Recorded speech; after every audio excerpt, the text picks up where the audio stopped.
Hello everyone, welcome back to Phamous Unknown. Why is it so hard for people to do the right thing in Africa? Why is it so hard? Now that I understand, most people don't want to go through the right channel to do the right thing. It's all because of the way certain government departments operate. That's the reason why most people don't want to do the right thing.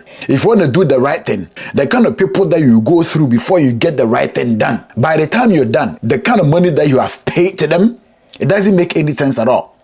Because anything is about protocol. Anything in Africa or in Ghana is about protocol. Even if you want to register your car plate, you get it on time, it has to be protocol. You have to pay somebody and then they will do the thing for you quick and you leave. Otherwise, you're going to be sitting there for hours, which in actual cases, it shouldn't be like that. It should be like first come, first serve basis. But one guy will come and then pass money to that person who is doing the job, and then this will be done, and you'll be sitting there. Why does it have to be like that? Why? And you think the government doesn't know this? The government do know. So in certain situations like this, it's like they JI for that. They don't care about those kind of things. And then the citizen will come out and complain, but it's all because of the same citizen that will end up paying money to certain people or go behind the scenes and then pay money so this could be done faster. Why am I saying this? I came across a particular video on Twitter and this person goes by the name Kojo Forex. You all know who Kojo Forex is, right? He's a big time forex trader. Let's go watch the video. Look, 90% of people in Ghana actually build without building permit, fire service, EPA and all of that. And then you normally think that these people are maybe irresponsible, not law-abiding, until you actually be the one to try and follow the right procedure and follow the right processes.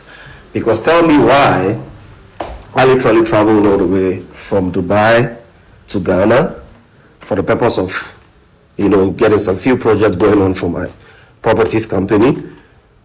And then I've been chasing EPA permit and then the assembly's building permit for the last 1.5 months, literally almost 2 months. Guys, I literally started this process 2 weeks before I dropped down to Ghana. I've been in Ghana for almost a month now. And can you imagine that? Just for the assembly to visit the site, evaluate the property with the plan, and then quote me how much I'm supposed to pay, right, as a permit and get on with my project. We've just had such a crazy and long bureaucratic process. And finally they bring the price quotation, and then they put the price there and then a penalty. I'm like, what is the meaning of the penalty? They're like, it's a standard practice, and that's because they assume that you have already started the project. And if you have not started the project, they're going to take the penalty away. It means that you're already preparing your mind to accept that people should go ahead and build without permit. Now, for those of us that don't want to go through that route and want to be law-abiding, literally disciplined citizens waiting, you're going to keep wasting our valuable time.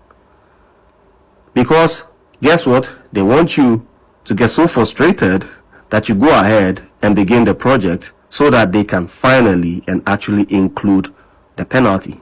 I don't know who benefits from that penalty, by the way. Maybe it's a special money that goes into the executive's pocket. So because of that, they would rather prefer delaying approving your permit just because they know that you're going to get frustrated, go ahead, and then they're going to add that penalty. But how does it help anybody? Now finally you bring the quotation. I'm like, I've not started my project. I'm waiting for you to give me the final bills. Like, okay, come, let's negotiate and we can. Bro, for what?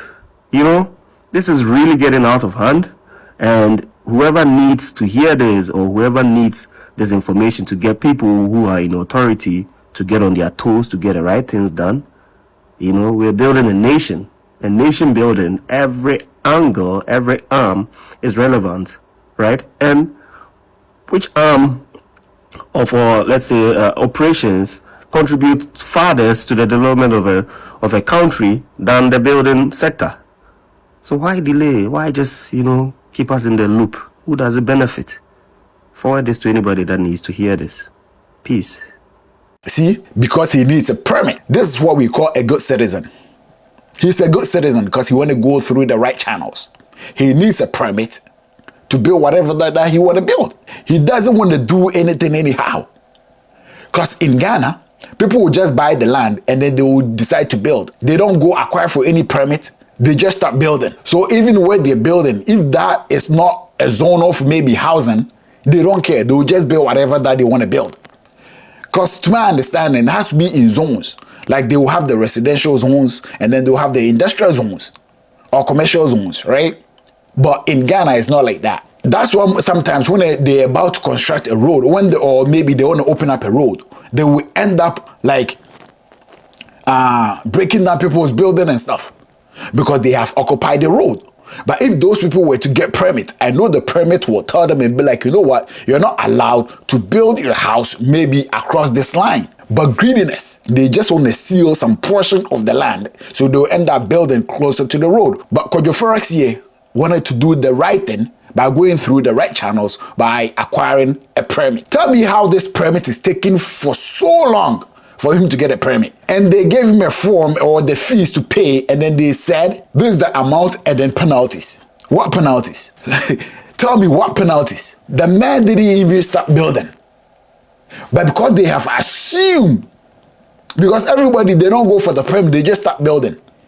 So they assume that this man already started building. So because of that, they adding penalties to it. And if he doesn't go and then pay this money and then pay a little amount of it, they will keep wasting his time. They will waste his time till he goes and then settle them. Why? You people will be sitting there crying onto the government, be like, you know what, there's no job in the system, the system is not running. But the government will do something and put you guys into places, and you guys still want to collect little money from here and there on top of your salary. Why does it have to be like this way? Last 2 years, I went to DVLA, the one in Achimota, and I was there to renew my car insurance. When I got there, I joined the queue, and then I filled up whatever that I needed to do over there. But guess what? I was there for like an hour. Those that came to meet me there, I don't know what they did. They'll go to the counter, say one or two things, and then they're gone. So I got up and I went there. I was like, what's up? What's happening? I said, all these people, I was here before them. And how come they got theirs and then left me behind? So the lady that was at the counter kind of recognized maybe I was getting pissed off. So you know what? She did mine for me like there and then. And I was gone. See? And then somebody said to me that, you know what? Because you didn't pay anything. I said, why should I pay? They charge whatever that I needed to pay. So why should I pay something extra? So like, oh, you know, you have to pay. It's like protocol. You know, you got to see them and then dash them and then they'll help you out. Why should I do that? You're there to do your job. It's not me who's supposed to be bribing you. See, this thing needs to stop. So the whole thing is like, if Kojo Forex doesn't go and then pay extra amount of money, they will keep wasting his time. They will waste his time. Unless he goes and then, you know what, pay whatever that they want him to pay and then pay extra amount. Why does it have to be this way? No, I don't think it should be like that. Yo, bro, I don't know you, but I don't think you should pay anything. And it's good thing that you have put this thing over here. We all need to know, all need to understand. This should get to the government and be like, you know what, these kind of things that these people are doing is not right. What kind of bullshit thing is that? You are there to do your job. You're not there to collect bribe. You're not there to collect bribe. Ghana is not for them alone. Ghana is for all of us. No wonder why people don't go through the right channels, you know. They just start doing things anyhow because of stupid things like this. These little things like this. These kind of things. That's the reason why people don't go through the right channels. And then they will end up backfiring them. But it's not their fault. It's because of these things. Some rich person will just go and then pay bribe and then they will do this for them. So all the time they'll be sitting there, okay, or if you don't pay, you're not getting whatever that you need. Even if this is the thing that you're getting from them, and this thing is costing like 50 cedis, because somebody will go behind and pay bribe to them, and then that person will get theirs first. This thing won't be 50 cedis anymore. It will end up going like maybe 100 cedis. That thing is 50 cedis. You pay 50 cedis, you get your thing. But no. You end up paying like 100 cedis for the thing that's worth 50 cedis. Why does it have to be like that? Even if you want to go get your birth certificate, the amount that they charge. But that thing shouldn't be that expensive. But then somebody will come to you like, oh, I know somebody in there, and then you give me this, I will give it to that person. Why? I know most of you people have been through that kind of experience before. So if you have been in this situation before, let me know what you think. Guys, please leave your comment at the comment section. And if today is your first time coming across my video, please do subscribe to the channel, like, and also share the videos. And until meet again, I'm your host, Shaolin the Kasaharisis. I'm out.